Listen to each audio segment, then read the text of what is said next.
విజయవాడలో జరుగుతున్న ప్రపంచ ఆదివాసీ దినోత్సవ కార్యక్రమంలో సీఎం చంద్రబాబు మాట్లాడుతున్నారు. లైవ్ చూద్దాం. ముందుకు పోయే పరిస్థితికి వచ్చారు. అందుకని ఈరోజు మౌలిక వస్తువుల విషయంలో మీరు చూస్తే నేను ఒకటే మీకు విజ్ఞప్తి చేస్తున్నా. గిరిజన బిడ్డ ఆసుపత్రికి వెళ్లాలన్నా, గిరిజన రైతు తన పంటను అమ్ముకోవాలన్నా, విద్యార్థి విద్యాలయాలకు వెళ్లాలన్నా ఎక్కడా కష్టం లేని విధంగా కనెక్టివిటీ ఉండాల్సిన అవసరం ఉంది. మొన్నే డిప్యూటీ సీఎం పవన్ కళ్యాణ్ గారు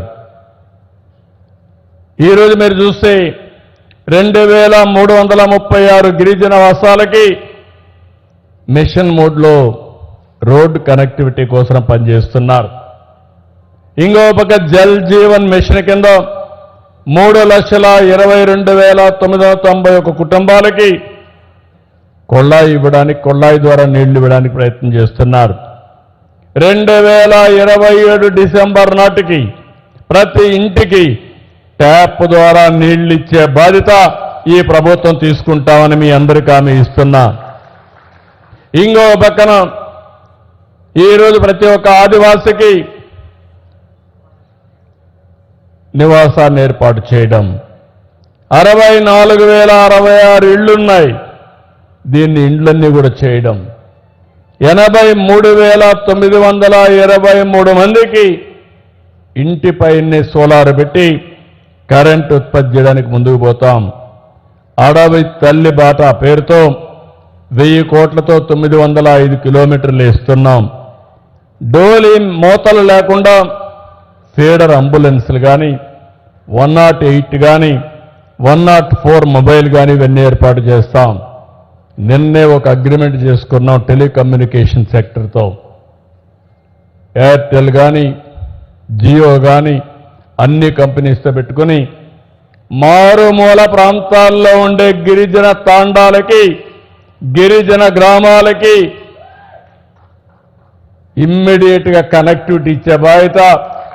విజయవాడలో ఏ విధంగా అయితే సెల్ ఫోన్తో మీరు మాట్లాడుకుంటున్నారో, మీ ఊరు నుంచి ప్రపంచంలో ఎక్కడికి మాట్లాడుకోవాలన్నా ఆ ఫెసిలిటీ కనెక్ట్ చేసే బాధ్యత ఈ ప్రభుత్వాన్ని అని చెప్పి మరొకసారి తెలియజేస్తున్నా.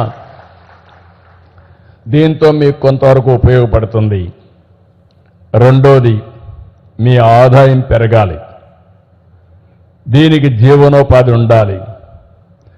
ఆదాయ మార్గాలు ఉన్నాయి, అవన్నీ కూడా ఆలోచిస్తాం. ఎగ్జాక్ట్గా 25 ఏళ్లకు మునుపు నాకు ఆ రోజు ఒక ఆఫీసర్ చెప్పాడు వచ్చి, గిరిజన ప్రాంతంలో కాఫీ బాగా వస్తుందని. నేను ఇమ్మీడియట్గా పిలిపించి స్టార్ట్ చేయమన్నాను. ఒక చిరు ప్రయత్నం, చిన్న ప్రయత్నం. అక్కడి నుంచి అప్పట్లోనే సిల్వర్ ఓక్ చెట్లు పెట్టి అక్కడి నుంచి కాఫీ ప్లాంటేషన్ ప్రారంభించి, కాఫీ ప్లాంటేషనే కాకుండా దాంట్లో పెప్పర్ కూడా లాభసాటిని అక్కడ పెట్టాం. ఇప్పుడే మన మిత్రుడు చెప్పాడు, కిందన కూడా పసుపు కూడా వేసే పరిస్థితికి వచ్చారు మళ్ళా ఇంటర్ కల్టివేషన్లో. దాంతో నేను తృప్తి పొందలేదు. దీన్ని ప్రపంచ స్థాయికి తీసుకెళ్ళాలి. నేమ్ కూడా నేనే పెట్టాను, Araku. Beautiful name, sweet name, Araku coffee. అక్కడి నుంచి అరకు కాఫీ అనే పేరు పెట్టి అక్కడి నుంచి గుర్తింపు తేవడానికి ప్రయత్నం చేశాను. ప్రమోట్ చేశా, మార్కెటింగ్ కల్పించా.